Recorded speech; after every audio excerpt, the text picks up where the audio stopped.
मेरे प्यारे दोस्तों, ज्ञान के सागर में आपका स्वागत है। दोस्तों, हम और आप अक्सर मंदिर जाते हैं।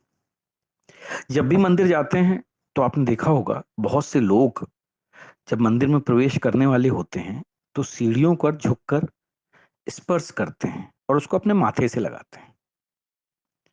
अब बहुत सारे लोगों के मन में विचार आता जरूर है कि आखिर मंदिर की सीढ़ियों का एक तरीके से चरण स्पर्श क्यों किया जाता है।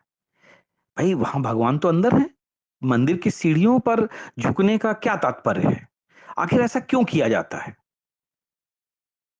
इसके पीछे कारण क्या है? तो दोस्तों, आज मैं आपको मंदिर की सीढ़ियों का, पहली सीढ़ी का जो हम चरण स्पर्श करते हैं, उसके पीछे क्या कारण है, मैं आपको यह बताने जा रहा हूं। जी हाँ दोस्तों, वैसे तो मंदिर में प्रवेश करने के कई नियम हैं और हम हमेशा उन नियमों का पालन करते हैं। जैसे कि हमारी ड्रेस साफ सुथरी और एक बहुत ही अच्छी संस्कार वाली होनी चाहिए, उल्टे-सीधे कपड़े नहीं होने चाहिए। और अगर आप देखें तो आजकल, पहले जो महिलाएँ उल्टा-सीधा परिधान पहन के जाती थीं, तो धीरे-धीरे मंदिरों में इसके ऊपर रोक लगनी शुरू हो गई है।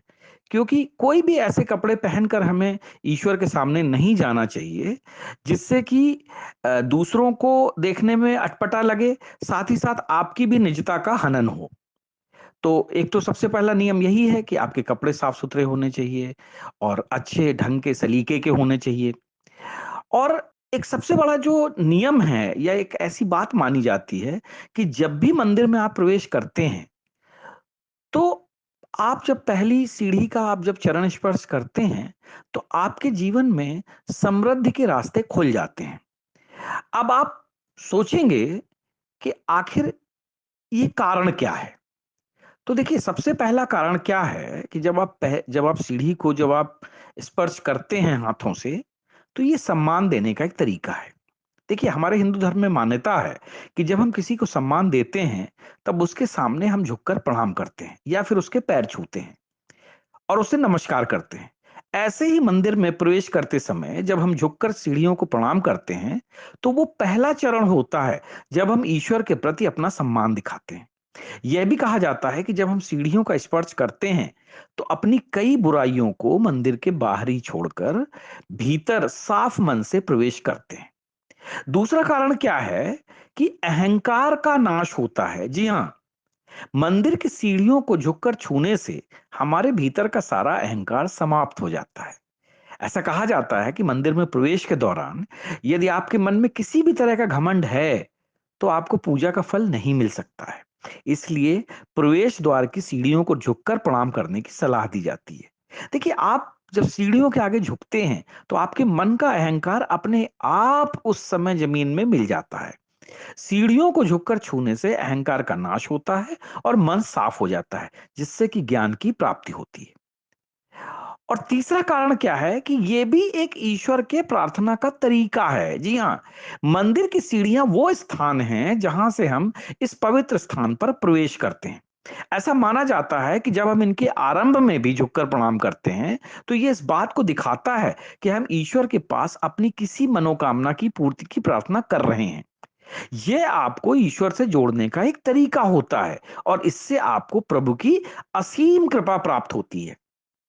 और एक और कारण है, वो कारण ये है कि आत्मसमर्पण का ये संकेत भी होता है। जी हाँ, मंदिर में प्रवेश के पूर्व ही जब आप सीढ़ियों में झुककर प्रणाम करते हैं और सीढ़ियों के पैर छूते हैं, तो ये आपका ईश्वर के प्रति आत्मसमर्पण के संकेत के रूप में देखा जाता है। ऐसा कहा जाता है कि प्रवेश से पहले ही आपकी आत्मा और शरीर सब कुछ ईश्वर को समर्पित हो जाता है। आत्मसमर्पण की भावना जब आपके पास होती है ना, तो ये ईश्वर के पास आपकी कामना पूर्ण करने का संदेश देती है और तभी आपको पूजा का फल मिलता है। जब हम ईश्वर की भक्ति में ही सब कुछ न्यौछावर कर देते हैं, तभी तो प्रभु की तभी तो हमें प्रभु की कृपा मिलती है। आप याद करिए, श्री कृष्ण जी ने गीता में क्या कहा था कि जो तुम्हारा है वो सब मुझको सौंप दो, अर्पण कर दो, और फिर देखो कि मैं किस तरह से तुम्हारे लिए क्या करता हूं। और सबसे बड़ी बात क्या है कि जब मंदिर की सीढ़ियों का चरण स्पर्श करते हैं, तो शास्त्रों की माने तो मंदिर द्वार की पहली सीढ़ी ही आपको मुख्य मंदिर और मूर्तियों से जोड़ती है। मान्यता ये भी है कि हिंदू मंदिरों की सीढ़ियों में भी देवी देवताओं का वास होता है, इसलिए ये पूजन शुरू करने का पहला स्टेप माना जाता है। जी हाँ, हर मंदिर के बाहर अगर आप देखें तो द्वारपालों की फोटो लगी रहती है। वो द्वारपाल बुरी शक्तियों से मंदिर की रक्षा करते हैं, या यूं कहिए कि बुरी शक्तियों को मंदिर के अंदर घुसने नहीं देते। इसलिए जब आप पहले सीढ़ी का चरण स्पर्श करते हैं तो आपको द्वारपालों का आशीर्वाद भी मिलता है। और वैसे भी मंदिर में कुछ अन्य नियम भी हैं, जैसे कि मंदिर में जब आप प्रवेश करते हैं तो मंदिर का जो सामने आप देखें, हमेशा हर मंदिर के द्वार पर एक घंटा लगा होता है।